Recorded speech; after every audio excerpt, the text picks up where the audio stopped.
you. Mr. Chairman, ladies and gentlemen, it is my great honor and pleasure to be here to talk about clinical endocrinology, but you know that this topic is quite a lack of focus. But GFA have selected several abstracts from this year ESHRE, so I'm going to present some information for you. Hopefully, you can get some useful information for your future practice.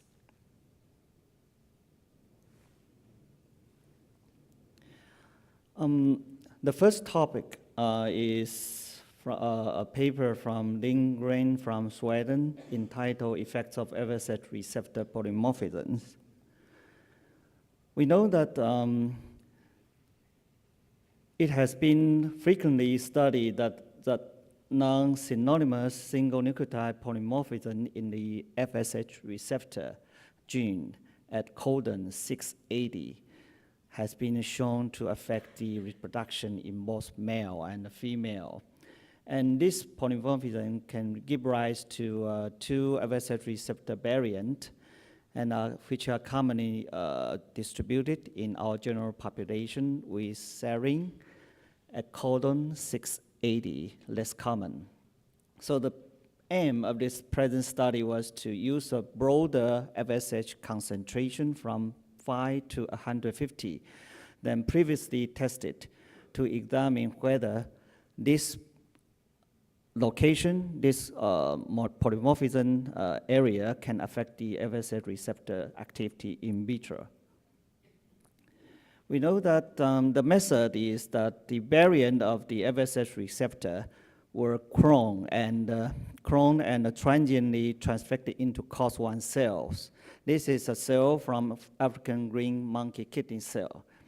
And these cells were stimulated with different concentration of FSH from 5 to 150 GONA-F for 1 hour. And then the secondary messenger of the FSH receptor pathway is measured, the cyclic AMP.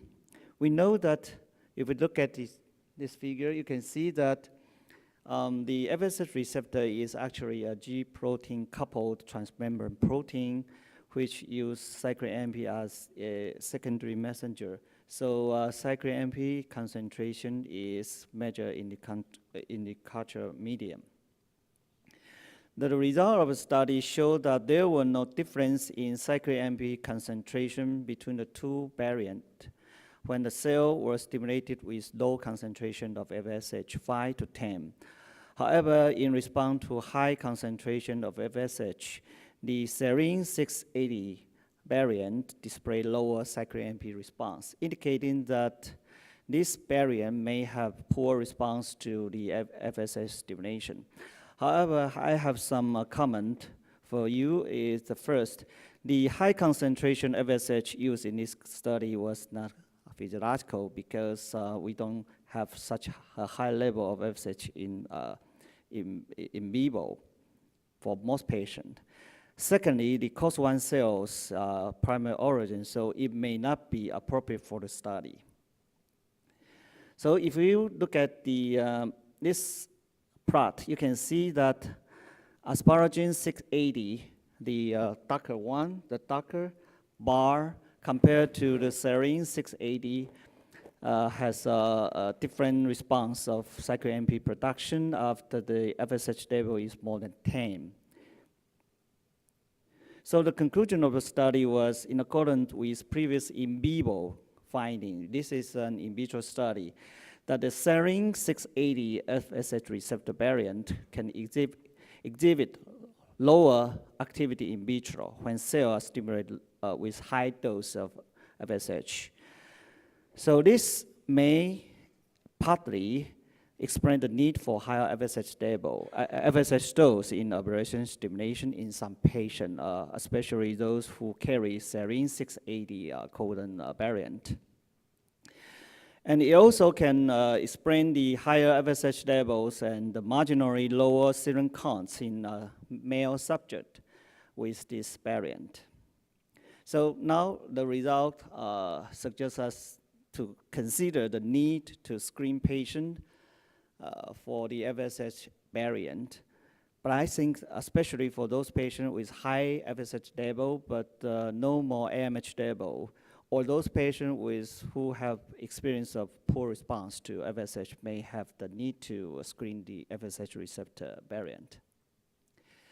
The following abstract is from Italy, entitled Recombinant LH Supplementation to FSH during ovarian stimulation in GnRH antagonist protocol can improve the implantation and pregnancy rate.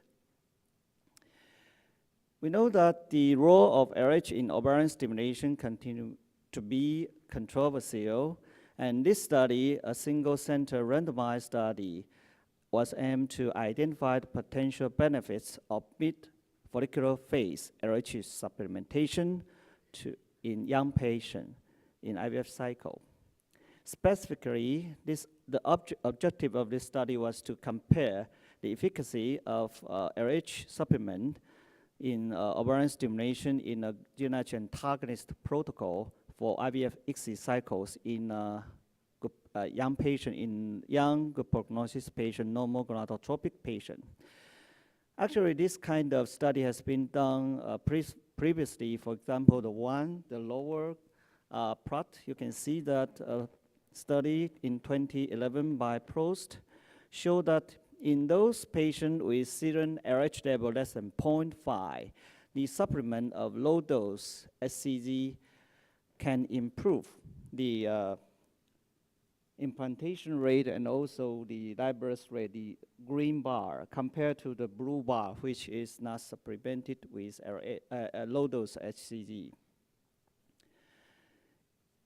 Here in our hospital, in National Taiwan University Hospital, we also, in FSH only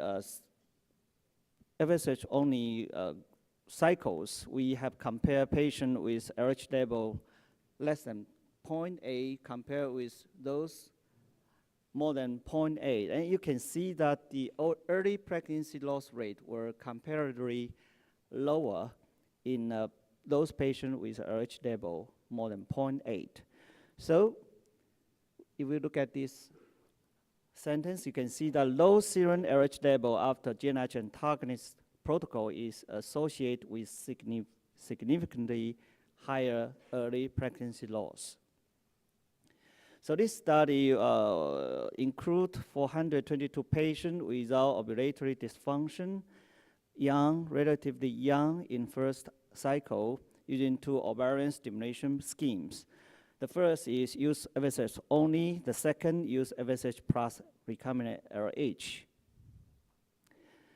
And you can see from this table that the baseline characteristics of the two study groups, FSH and FSH plus LH, were comparable between the age, BMI, and also basal plasma LH levels. The method used pituitary downregulation and ovarian stimulation by the following fixed scheme: 3 days of GnRH antagonist starting on day 2 of the menstrual cycle, followed by 5 days of FSH, 225 units a day. And then on day 6, all women were restarted daily GnRH antagonist and then randomized to receive FSH alone or FSH plus LH, 150 units a day. And then follicular maturation by HCG trigger and collected the data statistically analyzed. And you can see from this table that the two groups, the duration of GnRH antagonist, the duration of ovarian stimulation, cumulative FSH dose, follicle number were not different, were comparable between the two groups. However, when we examine the number of eggs retrieved, you can see that the egg number were higher in the LH groups compared to the FSH only group. Similarly, for other parameters like the mature eggs, fertilization rate, number of eggs per cycle, mature grade 1, 2 embryos, frozen embryo numbers, implantation, clinical pregnancy rate were all higher in the group of LH supplementation, reaching statistical significance. So the result, I will not go into detail, but if you look at the comment, you can see that the parameter related to the eggs or embryos actually favor the use of LH supplementation. So the conclusion of the study was that recombinant LH supplementation in GnRH and target cycles appear to improve implantation pregnancy rates.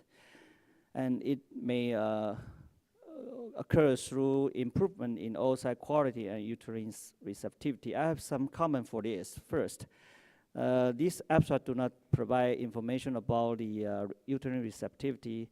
And the second is that since the ovarian follicle contains FSH LH receptors, especially at late follicular phase, the combined dosage of FSH LH are actually higher than the FSH alone group. So if we consider the cost of the treatment, what if the dosage of FSH is increased in the FSH alone group? Can it reach the quality or the performance of using LH supplementation? It's an open question and need further investigation. The next abstract is from India by Chimoto and colleagues, and entitled Beta HCG Level on Day 7 of Spontaneously Hatched Blastocysts Can Predict Pregnancy Outcome in terms of live birth rate in IVF cycle. Our audience need to check this abstract because we have a question related to this.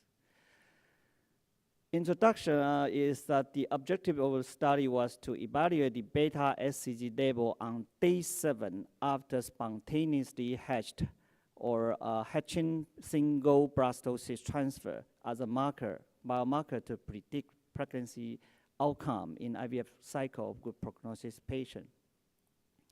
This was a retrospective cohort study involving 668 women with good prognosis, less than 38 in the first cycle, non-donor cycle. And after formation of blastocyst, a single hatched or hatching embryo was transferred on day 6. And on day 7 after transfer, the beta HCG level was checked to compare. And this is a busy slide, but if you look at the top row, this is the beta HCG levels, and these are the live birth rate and critical pregnancy rate. You can see that for those patients with beta HCG level more than 40, the live birth rate was 100%. And those less than 10, it is 0%. And in between from 10 to 40, the live birth rate progressively increased when the beta HCG level increased. So the conclusion of the study was that for those patients with beta HCG level more than 40 on day 7 after day 6 blastocyst transfer proved to be a robust marker for successful implantation live birth. For those patients less than 10, indicate only biochemical pregnancy, and 10 to 40, implantation, but not necessarily live birth. So this study provides information about that very early beta HCG level can determine the final pregnancy outcome. However, we need to consider the clinical value of this practice, because for most centers, including ours, do not use such an early beta HCG level to monitor the pregnancy outcome and to treat our patient. The following abstract is from United Kingdom by Tip Prati, entitled Detection of Two Urinary Hormones by a New Home Ovulation Test to Identify the Wider Fertile Windows.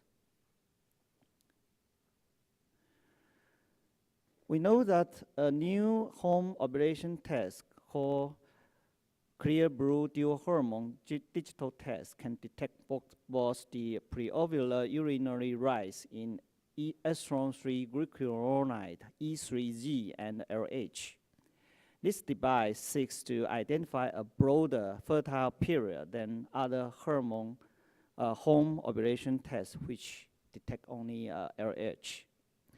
The information from the company have shown that this test can identify typically 4 fertile days rather than the 2 days by other home ovulation tests. And it can track 2 key fertility hormones rather than only the LH. We know that home ovulation test is a popular, convenient way for women to time intercourse. But conventional home tests detect only LH surge. And the fertile phase, however, we know that the fertile phase actually begins before the LH surge, and this period can be detected by E3G. So pattern of I have some comment, and if we review the paper, we can see that the pattern of excretion of E3G perfectly reflect the change in plasma E2 level, which occur before the LH surge.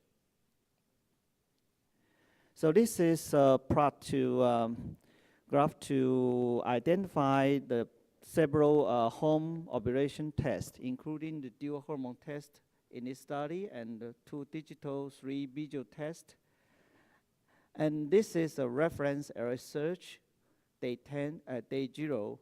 And you can see that most tests can detect the 1 day before and after the reference LH surge.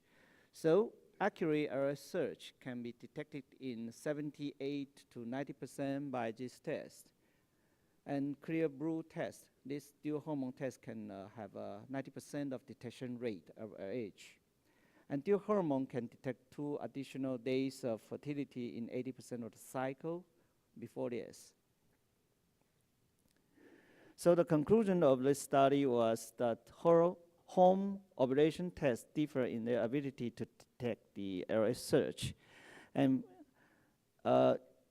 if you compare to the LH-only test, the dual hormone test can detect 2 additional days of high fertility in 80% of the cycles.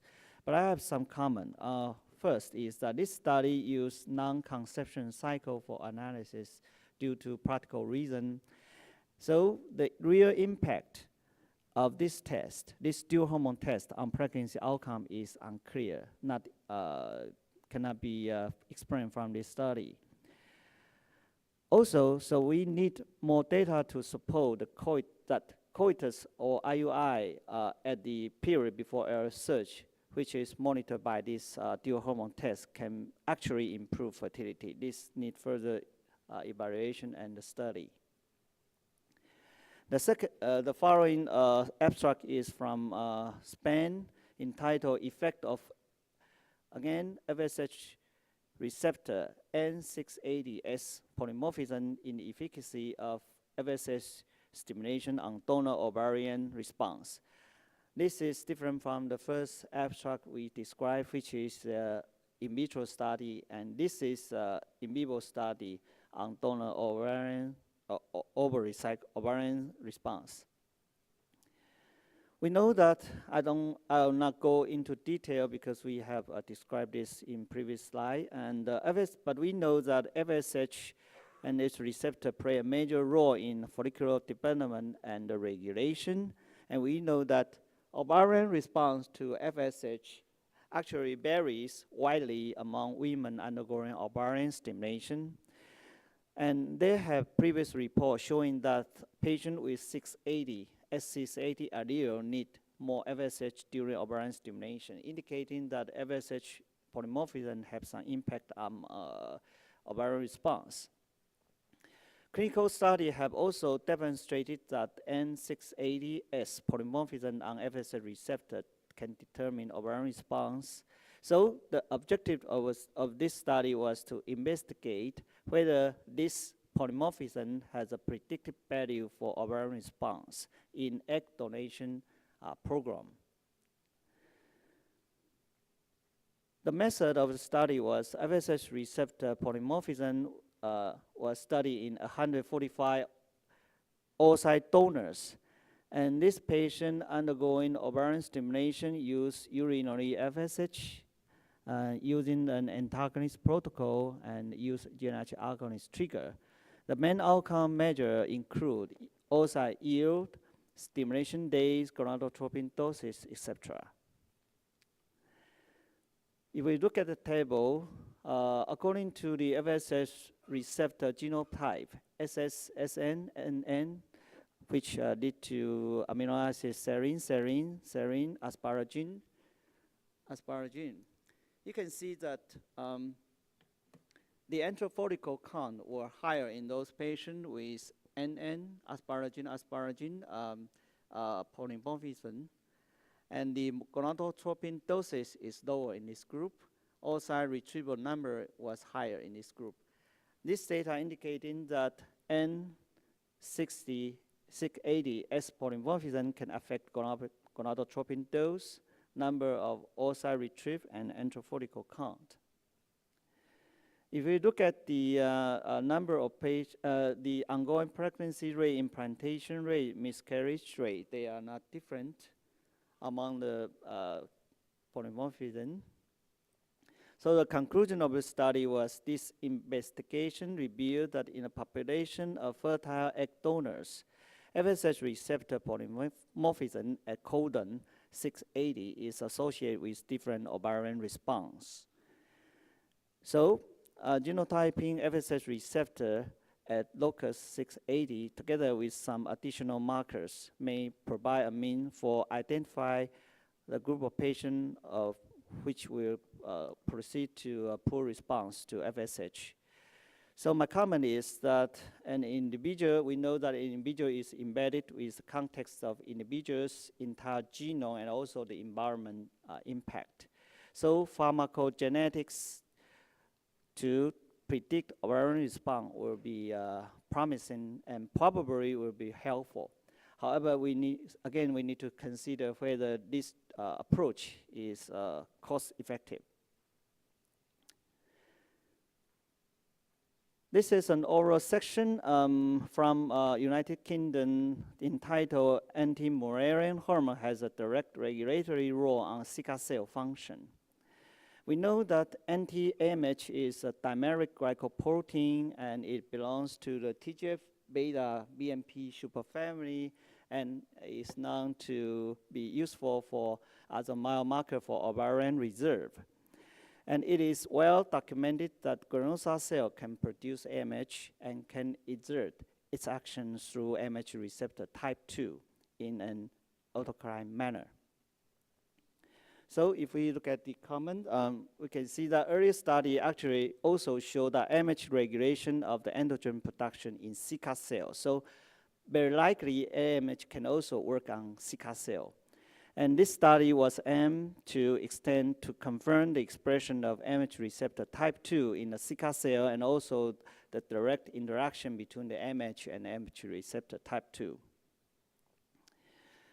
The role of AMH during follicular genesis is poorly understood, but from polyovular species, we can know that it has some action, including the regulation, inhibition of the primordial follicle recruitment, and also some pre-antral follicle development. However, in monoovulatory species, the evidence is less clear.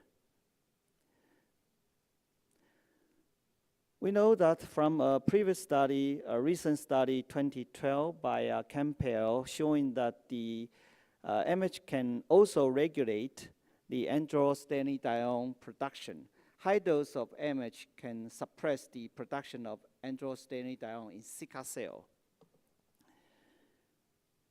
So the objective of the study was to clarify whether Zika cell have functional receptor, AMH receptor type 2, and also whether AMH and AMH receptor have interaction in this cell type.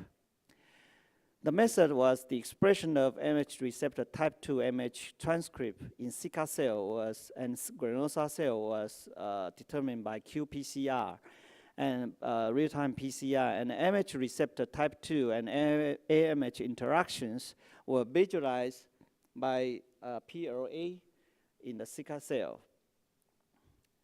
PLA is an analysis that I will not go into detail, but it can detect the protein-protein interaction. So the interaction between AMH and AMH receptor type 2 can be evaluated by this test. The result of the study was that AMH receptor type 2 transcript expression can be noted in Zika cell, like in granulosa cell, but the level was threefold greater in granulosa cell. Similarly, for AMH transcript was also expressed in Zika cell, but again, it is 15 times greater in granulosa cell compared to Zika cell. So the conclusion of this study was, although this study suggests that AMH receptor type 2 can be produced in Zika cell and probably can mediate cellular response, but they did not provide information about this response. The last abstract for this talk is that a study from Germany entitled Time-Lapse Imaging of Morphokinetic Parameters in Vitro Maturation Treatment Cycle. We know that in vitro maturation treatment cycles demonstrate a lower success rate. The possible reasons include etiology of the patient, endometrium receptivity, but especially embryo development. So the objective was to assess if IBM has an influence on early embryo development, and this can be monitored by time-lapse monitoring. We know that time-lapse monitoring can monitor a number of things which has been discussed in previous talk.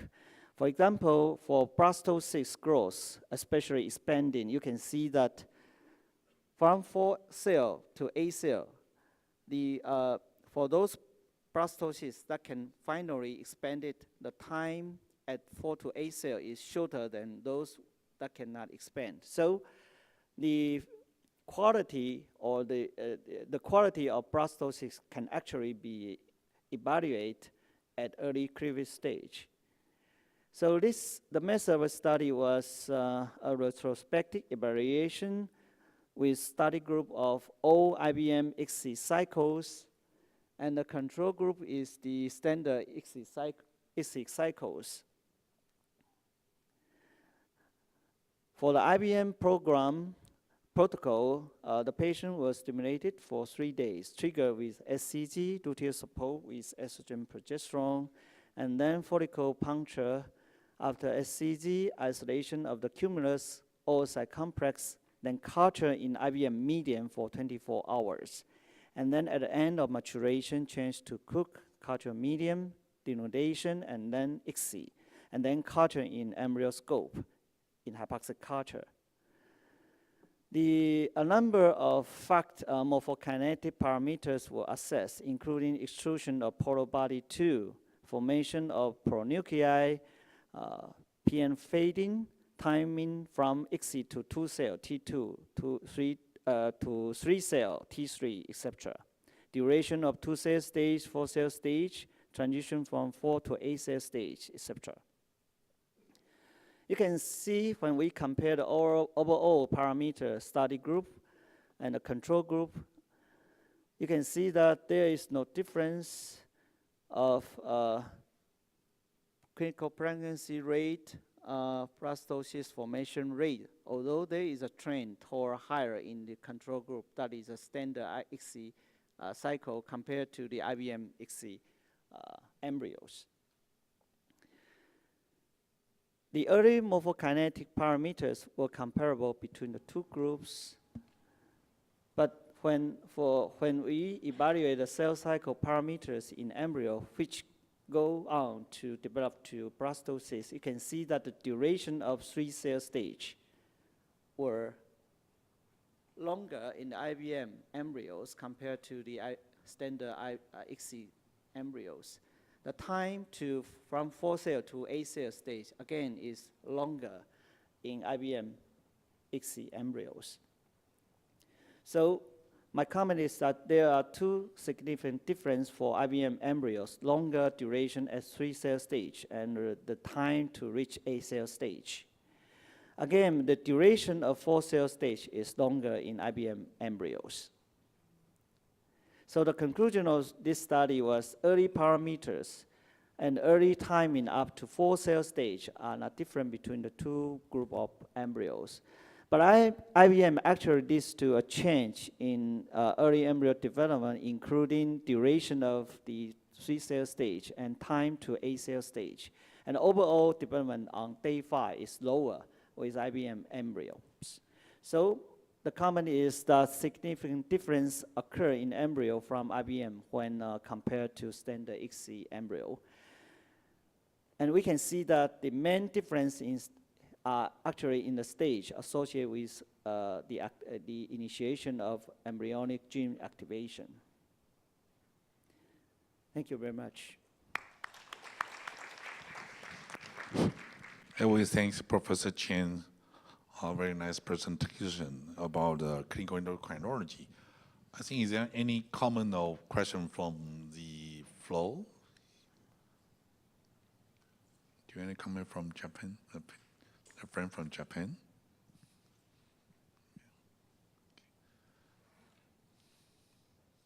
Yes.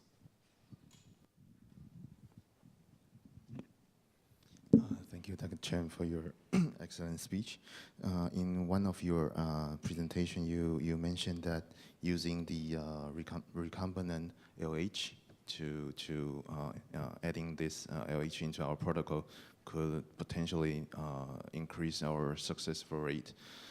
I was wondering, because in that study, they didn't actually mention the P4, the progesterone level in their study. I was wondering whether adding the LH into our protocol would actually, get some effect on the progesterone level. And do you think that if we add LH into our protocol, can we still use progesterone as a indicator to choosing to do the embryo transfer or not, or is the P4 still going to affect the pregnancy outcome?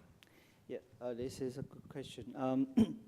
The progesterone level during ovarian stimulation is probably very important for the embryo quality and also the subsequent implantation rate.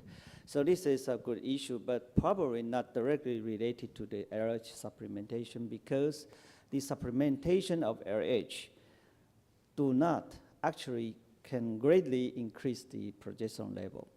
So it's a good question, but probably we could need to discuss separately. And another important issue that you raise is that actually the LH level and also the progesterone level was not reported in this abstract. So our recent observation and review of the previous literature, we can see that probably the examination of the LH level, serum LH level, is important for the consideration of LH supplementation in our patient. In unselected patient, that is without the serum level of LH, probably I don't think, I'm not agreeable with the report in this abstract that it would actually improve our implantation pregnancy rate. Further question? Yes, please identify yourself. I'm Dr. Chai from Taiwan. Very nice lecture. Can you explain again why the lower LH level in your patient have more miscarriage rate in Taiwan University study? Can you explain why? Why? I don't know why. Do you have I don't know why. Anyway, because what we worry is that probably the low LH level have some important, probably subtle but critical impact on the follicular development, including the Zika cell and also the granulosa cells. And the health of this cell can impact on the egg quality and then embryo quality.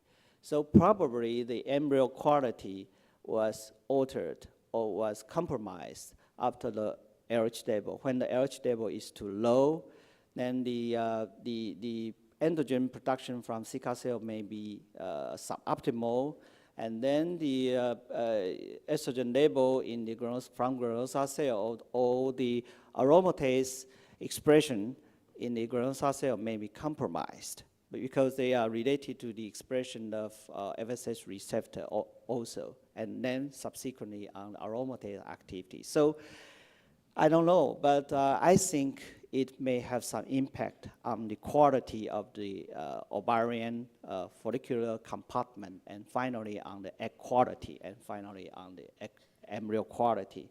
So this embryo may not be good, so after implantation they may lead to miscarriage. Okay, no further question? So we are thanks Professor Chen again for his great contribution.